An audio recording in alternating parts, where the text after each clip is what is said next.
नमस्कार। झारखंडी अपडेट में आपका बहुत बहुत स्वागत है। झारखंड की हर छोटी बड़ी खबरों के लिए चैनल को सब्सक्राइब करना बिल्कुल ना भूलें।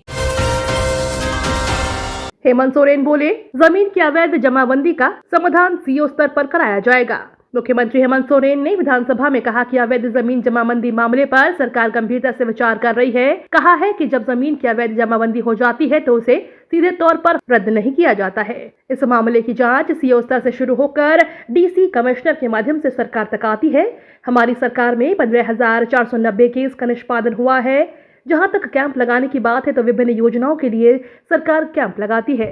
सरकार आपके द्वारा कार्यक्रम के तहत 2 बार के कैंप में 1 करोड़ से अधिक आवेदन आए हैं, जिसमें अवैध जमीन जमाबंदी के लाखों मामले सामने आए हैं। सरकार ने निर्णय लिया है कि अवैध जमीन जमाबंदी के विवादों का समाधान सीओ स्तर पर कराया जाएगा। झारखंड का बजट शिक्षा के क्षेत्र में सुधार के लिए उठाए जा रहे हैं कदम। वित्त मंत्री रामेश्वर उरांव की ओर से भारत बजट में शिक्षा फोकस में है। शिक्षा के क्षेत्र में सुधार के लिए कई कदम उठाए जा रहे हैं। स्कूली शिक्षा एवं साक्षरता विभाग के लिए 12,546 करोड़ रुपए का बजट।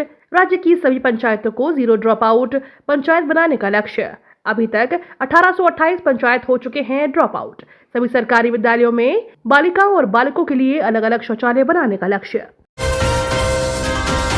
लागू हो गई ओल्ड पेंशन स्कीम, कर्मचारियों की बल्ले बल्ले। ओल्ड पेंशन स्कीम को लेकर सबसे बड़ी खबर आई है। पिछले 1-2 साल से देश भर में ओल्ड पेंशन स्कीम को लेकर अलग अलग क्षेत्रों में मांग उठ रही थी। कांग्रेस शासित कई राज्यों में इसे लागू भी कर दिया गया था। अब यूपीए शासित राज्य झारखंड में भी ओल्ड पेंशन स्कीम को लागू करने की घोषणा की गई है। इसके लिए झारखंड के वित्त मंत्री रामेश्वर उरांव ने बजट में धन का आवंटन भी कर दिया है। वित्त मंत्री की इस घोषणा से राज्य के कर्मचारियों में खुशी की लहर दौड़ गई है। वित्त मंत्री ने बजट में ओल्ड पेंशन स्कीम के लिए पेंशन कोष में 700 करोड़ धन आवंटित किया है। वित्त मंत्री की इस घोषणा के बाद झारखंड उन राज्यों में शुमार हो गया है जहां ओल्ड पेंशन स्कीम को लागू करने की घोषणा या तो हो चुकी है या फिर स्कीम लागू हो गई है। केंद्रीय मंत्री अर्जुन मुंडा 4 मार्च को रोजगार मेले का करेंगे उद्घाटन। 4,755 पदों पर होगी नियुक्ति। आजादी के अमृत महोत्सव पर भारत सरकार के जनजातीय कल्याण मंत्रालय की पहल पर स्किल इंडिया, एनएसडीसी व एएसडीसी के सहयोग से सरायकेला स्थित काशी साहू महाविद्यालय में 4 मार्च को कौशल महोत्सव का आयोजन किया गया है। इसमें ऑटोमोबाइल सेक्टर के कौशल विकास, रोजगार, अप्रेंटिस एवं करियर काउंसलिंग पर कार्यशाला सह रोजगार मेला का आयोजन किया जाएगा। कार्यक्रम का उद्घाटन केंद्रीय मंत्री अर्जुन मुंडा करेंगे। रोजगार मेला में जमशेदपुर समेत देश के विभिन्न हिस्सों से 11 कंपनियां आएंगी और स्टॉल लगाकर आवेदन लिया जाएगा। कौशल मेला में टाटा मोटर्स, एएसएल मोटर्स सहित कई नामी ग्रामी कंपनियों द्वारा अलग अलग पदों के लिए 4,755 आवेदन लिया जाएगा और स्क्रूटनी के बाद नियुक्ति पत्र दिए जाएंगे। झारखंड में मोटे अनाज को बढ़ावा देने के लिए मिलेट मिशन योजना की होगी शुरुआत। झारखंड में मोटे अनाज को बढ़ावा देने के लिए मिलेट मिशन योजना शुरू होने की योजना है। इसको लेकर वित्त मंत्री डॉक्टर रामेश्वर उरांव शुक्रवार 3 मार्च को आज वित्तीय वर्ष 2023-24 का बजट पेश करते हुए सदन में इसकी घोषणा कर सकते हैं। कृषि के क्षेत्र में ओडिशा के तर्ज पर झारखंड से इसे शुरू करने की योजना है। देश में मोटे अनाज जैसे ज्वार, बाजरा, रागी, महुआ रोटी, मंडुआ का पीठा, छिलका रोटी समेत अन्य को बढ़ावा देने के उद्देश्य से वर्ष 2023 को मिलेट्स ईयर के रूप में मना रही है। इसी को ध्यान में रखते हुए झारखंड सरकार भी मोटे अनाज को बढ़ावा देने को ठानी है। सीएम हेमंत सोरेन के 5 चुनावी सभा करने के बाद भी यूपीए नहीं बचा सकी रामगढ़ सीट।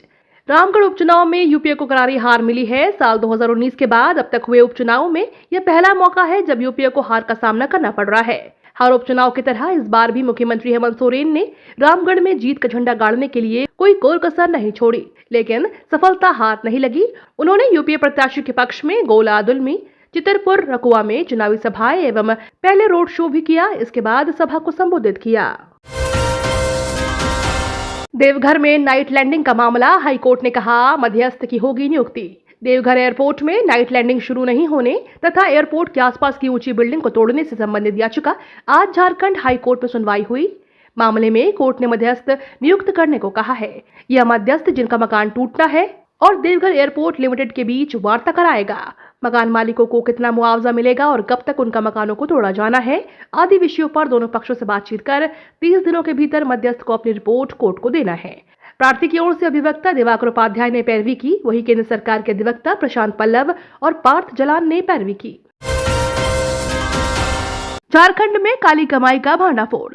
झारखंड राज्य खनिज विकास निगम के पूर्व प्रोजेक्ट डायरेक्टर अशोक कुमार और इजहार अंसारी से संबंधित 14 ठिकानों पर केंद्रीय जांच एजेंसी ईडी छापेमारी कर रही है। इसमें रांची के साथ साथ पलामू, रामगढ़ और हजारीबाग जिला शामिल है। इसी दौरान ईडी ने हजारीबाग स्थित अंसारी के आवास से 3 करोड़ रुपए की बरामदगी की है। राज्य के पदक विजेता खिलाड़ियों के लिए बड़ी खुशखबरी, पुरस्कार में अब मिलेगी धनराशि। राज्य सरकार ने ओलंपिक समेत राष्ट्रीय और अंतर्राष्ट्रीय खेलों में पदक जीतने वाले राज्य के खिलाड़ियों और प्रशिक्षकों को दी जाने वाली नगद पुरस्कार राशि में बदलाव किया है। पहले ओलंपिक में गोल्ड जीतने वाले खिलाड़ी को 2 करोड़ रुपए देने का प्रावधान था, जिसे बढ़ाकर 5 करोड़ रुपए कर दिया गया है। वहीं रजत जीतने पर अब 1 करोड़ के बजाय 3 करोड़ और कांस्य जीतने वाले को 75 लाख की जगह 2 करोड़ रुपए दिए जाएंगे। मुख्यमंत्री हेमंत सोरेन की अध्यक्षता में हुई इस बैठक में इसकी मंजूरी मिल गई है। इसके अलावा वैसे कोच जो झारखंड का प्रतिनिधित्व करते हों, उनकी ट्रेनिंग में खिलाड़ी मेडल जीतता हो, उन्हें भी दी जाने वाली नकद पुरस्कार राशि में बदलाव किया गया है। झारखंड के इन जिलों में 7 और 8 मार्च को होगी बारिश। झारखंड का मौसम 6 मार्च से बदल जाएगा। कई जगह आंशिक बादल छाएंगे, कई जिलों में बारिश होने की संभावना है। आने वाले दिनों में अधिकतम तापमान में बदलाव की कोई संभावना नहीं है। यह जानकारी रांची मौसम केंद्र ने आज जारी की है। केंद्र के मुताबिक 6 मार्च को राज्य के दक्षिण पश्चिमी और निकटवर्ती मध्य भागों में कहीं कहीं आंशिक बादल छाए रहेंगे। इसका असर पूर्वी सिंहभूम, पश्चिम सिंहभूम, सिमडेगा, सरायकेला, खरसावा, कोडरमा, लातेहार, लोहरदगा में देखने को मिलेगा। शेष भागों में आसमान मुख्यतः साफ रहेगा, मौसम शुष्क रहेगा। 8 मार्च को राज्य के पश्चिमी और निकटवर्ती मध्य भागों में कहीं कहीं गर्जन के साथ हल्की बारिश होने की संभावना है। इसका असर पलामू, गढ़वा, चतरा, कोडरमा, लातेहार, लोहरदगा, गुमला, खूंटी, हजारीबाग, रांची, पश्चिम सिंहभूम, सिमडेगा आदि जिलों में देखने को मिलेगा। ये तो थी आज की बड़ी खबरें। अपने गांव या शहर की न्यूज देखने के लिए हमें कमेंट में जरूर बताएं कि आप न्यूज को कहां से देख रहे हैं। धन्यवाद।